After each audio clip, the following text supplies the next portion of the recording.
Everyone, this is Madhur Pratap Singh Madoria, chemistry teacher. Now we are going to proceed about chapter, and we were studying something about chemical bonding and already covalent bond. We have finished the basic of covalent bond. In previous lecture, we have finished the hypervalent, hypovalent compounds क्या होते हैं, ये सारी चीजें हम लोगों ने finish कर ली थी. आज जो हमारा टॉपिक रहने वाला है वो है लुईस डॉट स्ट्रक्चर. तो लुईस डॉट स्ट्रक्चर से समझने से पहले, उसे समझने से पहले हमें कुछ बेसिक चीजें समझनी होंगी, जो कि सबसे पहला जो टर्म है वो सेंट्रल एटम क्या होता है. बेटा सेंट्रल एटम एक ऐसा एटम हो जिसकी इलेक्ट्रोनेगेटिविटी क्या होनी चाहिए, कम होनी चाहिए. एक इकलौता ऐसा एटम, मतलब एक ऐसा एटम होना चाहिए वो कि मल्टीपल बॉन्ड बना सके, कैन हायर एटॉमिक नंबर, उसका एटॉमिक नंबर बड़ा होना चाहिए या एटॉमिक साइज बड़ा होना चाहिए. Normal hydrogen and fluorine can not act as central atom. आपके दो एटम है जो सेंट्रल एटम की तरह बिहेव नहीं कर सकते. They can't be central atom. कौन? Hydrogen and fluorine. ये दोनों ही बेटा क्या नहीं बन सकते हैं, central atom. Cannot be central atom. याद रखना, मैं बताऊंगा आगे चल के जब एस्पेक्ट थ्योरी वगैरह पढ़ाऊंगा तब मैं आपको यहां पे बताऊंगा कि क्यों ये सेंट्रल एटम नहीं हो सकते. कौन? Hydrogen can not be central atom. Hydrogen and ये कभी भी एक्ट नहीं कर सकते किसकी तरह, सेंट्रल एटम की तरह.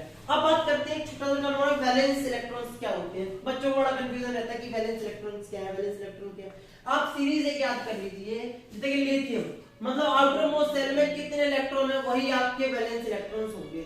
कोई सा भी एलिमेंट हो उसकी आउटर मोस्ट सेल में जितने इलेक्ट्रॉन होते हैं वही उसकी क्या होते हैं, वैलेंस इलेक्ट्रॉन. जैसे लिथियम आउटर पर, बेरिलियम, बोरोन का कितना, कार्बन 4. इसके नीचे वाले जितने भी एटम आएंगे, जैसे कि सल्फर और ऑक्सीजन में भी 6 होते हैं, सल्फर में भी 6 होते हैं. नाइट्रोजन से नीचे कौन आता है, नाइट्रोजन से नीचे आप बता सकते, बताइए. नाइट्रोजन से नीचे फास्फोरस में भी 5 होते हैं. कार्बन से नीचे आपका आता है सिलिकॉन में भी 4 होते हैं. बोरोन से नीचे आपका एल्युमिनियम आता है, एल्युमिनियम के वैलेंस इलेक्ट्रॉन कितने होते हैं, 5 होते हैं. तो इसी तरह से वैलेंस इलेक्ट्रॉन्स कितने होते हैं, वैलेंस इलेक्ट्रॉन की बात करते हैं. तो वैलेंस इलेक्ट्रॉन क्या होते हैं, वैलेंस इलेक्ट्रॉन्स वो होते हैं जो आउटर मोस्ट में इलेक्ट्रॉन प्रेजेंट होते हैं, उन्हें क्या बोलते हैं, वैलेंस इलेक्ट्रॉन. इनसे नीचे वाले जो भी होंगे उनके सबके क्या होंगे, सेम वैलेंस इलेक्ट्रॉन होंगे, सेम. जैसे लिथियम के नीचे कौन आता है, सोडियम. बेरिलियम के नीचे मैग्नीशियम. बोरोन के नीचे आपका एल्युमिनियम. कार्बन के नीचे आपका कौन आता है, आपका आता है फास्फोरस. नाइट्रोजन के नीचे कौन आता है आपका, कार्बन के नीचे सिलिकॉन आता है, और नाइट्रोजन के नीचे आपका कौन आता है, फास्फोरस आता है. ऑक्सीजन के नीचे आपका सल्फर आता है. फ्लोरीन के नीचे आपका क्लोरीन आता है. ज़ेनॉन के नीचे आपका कौन है, अब सोन मतलब बात करता हूँ, नियोन है, नियोन बोल दीजिए, नियोन है, नियोन रहेगा, सॉरी माय मिस्टेक. नियोन के नीचे आपका आता है आर्गन. तो इस तरीके से वैलेंस इलेक्ट्रॉन जो भी प्रेजेंट है आएगा. ज़ेनॉन भी, बट ज़ेनॉन इसी सीरीज में आएगा. आउटर मोस्ट सेल में उसके भी 8 ही इलेक्ट्रॉन होंगे. तो इसी तरीके से आउटर मोस्ट इलेक्ट्रॉन्स क्या होते हैं, जो आउटर मोस्ट सेल में प्रेजेंट इलेक्ट्रॉन होते हैं उन्हें हम बोलते हैं valence electron. They are known as valence electron. Electron present in outermost shell are known as valence electron. तो ये वैलेंस इलेक्ट्रॉन की छोटी सी डेफिनेशन थी. अब हम इसके बाद जो टर्म पढ़ेंगे वो टर्म हमारा होगा कोवैलेंसी. कोवैलेंसी को हम पढ़ेंगे और कोवैलेंसी समझेंगे क्या होती है. उसके बाद हम लोग लुईस डॉट स्ट्रक्चर को समझेंगे.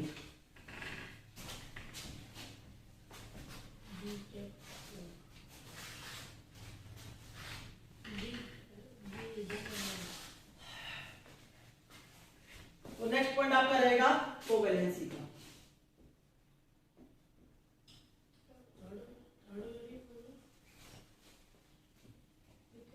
कोवैलेंसी बड़ा इजी टर्म है, समझिए.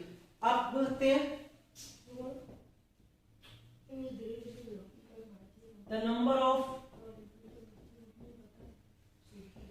कोवैलेंट बॉन्ड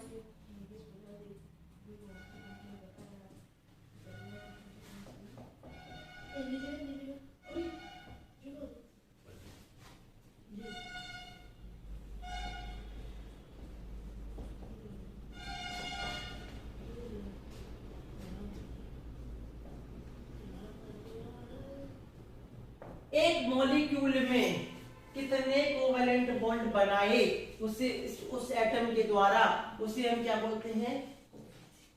जैसे कि हाइड्रोजन, मैं सबकी बात करता हूं, मैं एलिमेंट्स लेता हूं और कितने क्या क्या कितने कोवेलेंट बॉन्ड बना सकते हैं। सबसे पहला आपका आता है हाइड्रोजन, मैं ले लेता हूं। हाइड्रोजन के बाद आपका सल्फर, क्लोरीन ले लेता हूं, और क्लोरीन के बाद आपका मैं ले लेता हूं फॉस्फोरस। ये कितने कोवेलेंट बॉन्ड बना सकते हैं, इनकी कोवेलेंसी क्या हो सकती है, मतलब कोवेलेंसी। आप बेटा हाइड्रोजन के पास तो इकलौता ही इलेक्ट्रॉन है, तो हाइड्रोजन सिर्फ एक ही कोवेलेंट बॉन्ड बना सकता है। सल्फर, सल्फर कितने बना सकता है, 2 4 6, कितने बना सकता है, 2 भी बॉन्ड बना सकता है, 6 भी बना सकता है, सॉरी 4 देन 6। और इसकी अगर आपसे कोई पूछे वैलेंस इलेक्ट्रॉन कितने होते हैं, 6 होते हैं। क्लोरीन के पास वैलेंस इलेक्ट्रॉन कितने होते हैं, 7। तो बेटा ये कभी कभी कितने बना सकता है, क्लोरीन सबसे ज्यादा कोवेलेंट बॉन्ड बना सकता है, 1 3 5 एंड 7। इस तरीके से क्लोरीन सबसे ज्यादा कोवेलेंट बॉन्ड बनाता है। फिर आपका फास्फोरस, तो आउटर मोस्ट इलेक्ट्रॉन में कितने होते हैं, 5, और कोवेलेंट बॉन्ड कितने बना सकता है, 3 और 5। तो इसीलिए इसकी कोवेलेंसी क्या होगी, आपके हाइड्रोजन की 1 है, क्योंकि इकलौता इलेक्ट्रॉन तो एक ही बॉन्ड बना सकता है। आपका सल्फर कितना बना सकता है, 2 4 6, ये आपका 1 3 5 7, ये आपका 3 5, इतने कोवेलेंट बॉन्ड बन सकते हैं, ये चीज याद रखिए। तो ये इसकी कोवेलेंसी होगी। तो कोवेलेंसी क्या है, तो the number of covalent bond formed by an atom in a molecule. कोई मॉलिक्यूल बनाते हैं, उस मॉलिक्यूल में कितने कोवेलेंट बॉन्ड बनाए गए हैं उस गिवन कंपाउंड के द्वारा, उसे हम क्या बोलते हैं, कोवेलेंसी बोलते हैं। इस तरीके से आप नोट कर सकते हैं। फिर हम लोग अब स्ट्रक्चर हम बात करेंगे, लुईस डॉट स्ट्रक्चर की ड्राइंग कैसे करते हैं, बनाते कैसे हैं, तो इस चीज को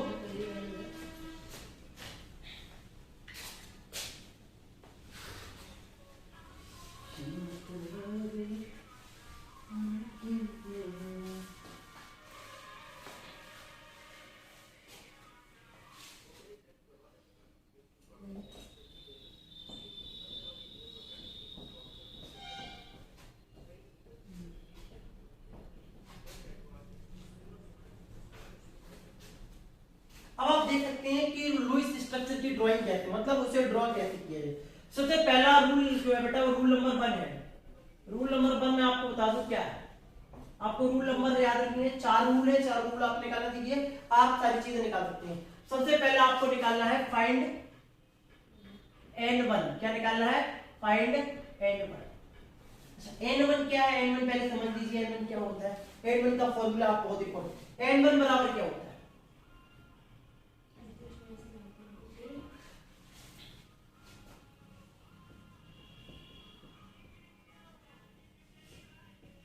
number of valence electrons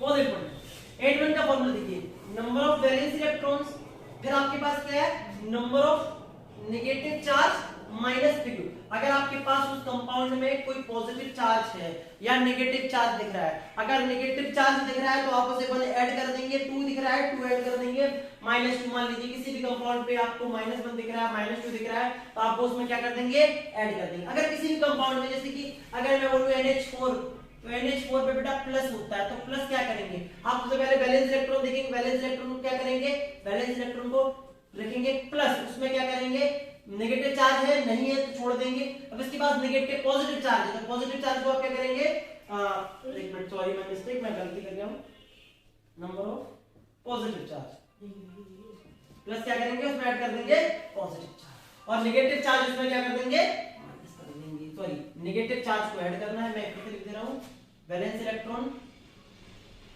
plus negative charge, और शॉर्ट में ही मैं आपको लिख दे रहा हूं, और माइनस क्या करेंगे, पॉजिटिव चार्ज को। पॉजिटिव चार्ज आपको क्या करना है, साइड में मैं क्वेश्चन भी दे दूंगा आपके लिए। अब N2 क्या होता है, अब आपको निकालना पड़ेगा सेकंड पॉइंट में N2। तो N1 आपने निकालना सीख लिया, अब N2 find N2। Second rule क्या कहता है कि आप उस कंपाउंड में क्या फाइंड करिए, रूल 2, रूल 2 बोल रहा है कि find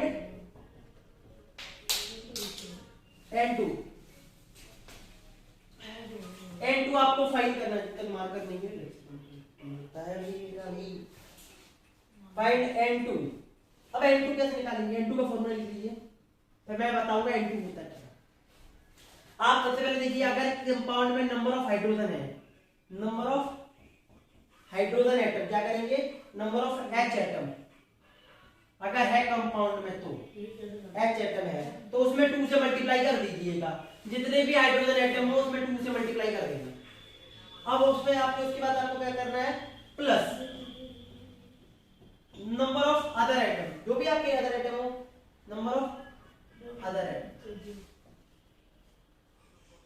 number of other atom, उसमें आप 8 से मल्टीप्लाई कर दीजिए, इससे 8 से मल्टीप्लाई कर दीजिए। ये फॉर्मूला आपका किसका हो गया? N2 निकालने का।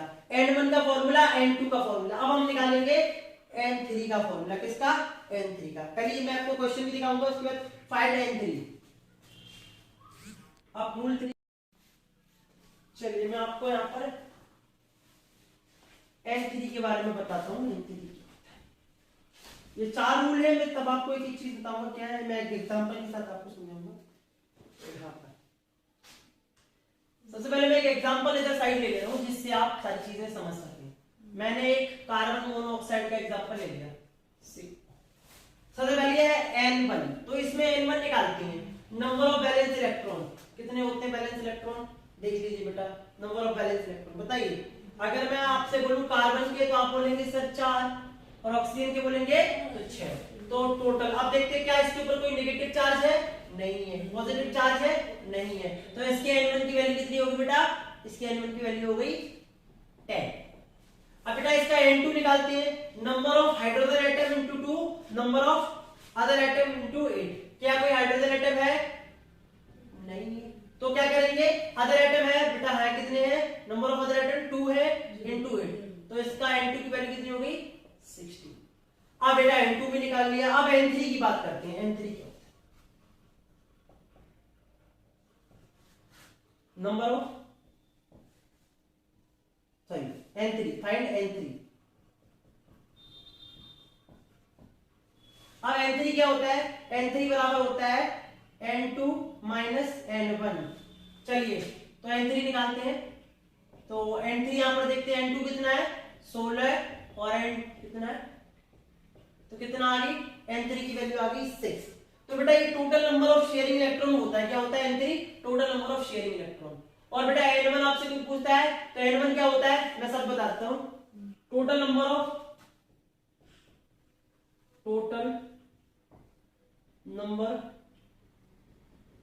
Of valence electron, total number of valence electron होते हैं। N2 क्या होता है?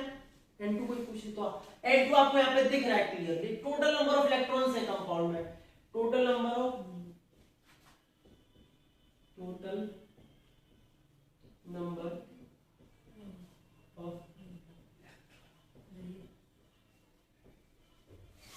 देखिए टोटल नंबर ऑफ इलेक्ट्रॉन्स क्या है? Total number of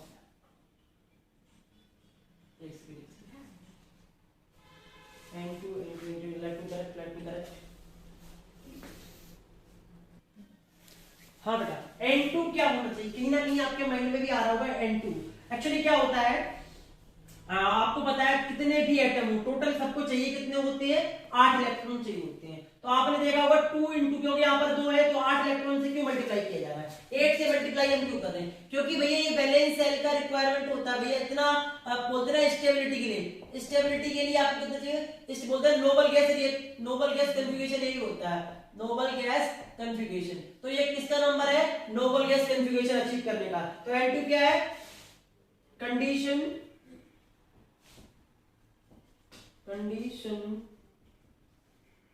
to achieve noble gas configuration।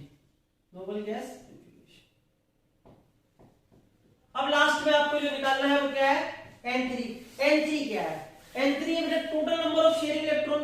अब आपको N3 तो क्या क्या होगा N3? चलिए देखते हैं। Total number of sharing electron, तो N2 कितना है? N2 आपका है 16, मतलब टोटल कितने इलेक्ट्रॉन होने चाहिए दोनों को मिला के 16 होने चाहिए, तो 16, और टोटल है कितने आउटर मोस्ट में, ओनली 10 इलेक्ट्रॉन सीधे हैं। 10 क्यों है, आउटर मोस्ट शेल में कार्बन के 4 होते हैं, 10 इसके, तो टोटल है तो 10 ही, और चाहिए कितने होते हैं बेटा, चाहिए होते हैं हमें कितने, टोटल 16 इलेक्ट्रॉन दोनों के लिए चाहिए, तभी तो दोनों का ऑक्टेट हमें कंप्लीट करना, तो 8 इसके पास भी होना चाहिए, 8 इसके पास भी होना चाहिए, बट है कितने 10, तो अब कितने इलेक्ट्रॉन की शेयरिंग होगी, टोटल नंबर ऑफ इलेक्ट्रॉन की जो शेयरिंग होगी वो 6, तो N3 क्या है, total number of electron sharing, electron sharing, तो ये हमारे पास आ गया N3। अब बात करेंगे A, अब हमें फाइंड करना है A, तो A क्या है, फाइंड A, मेन चीज तो A एंड B ही है। A क्या है, A है बेटा नंबर ऑफ बॉन्ड्स, क्या है, नंबर ऑफ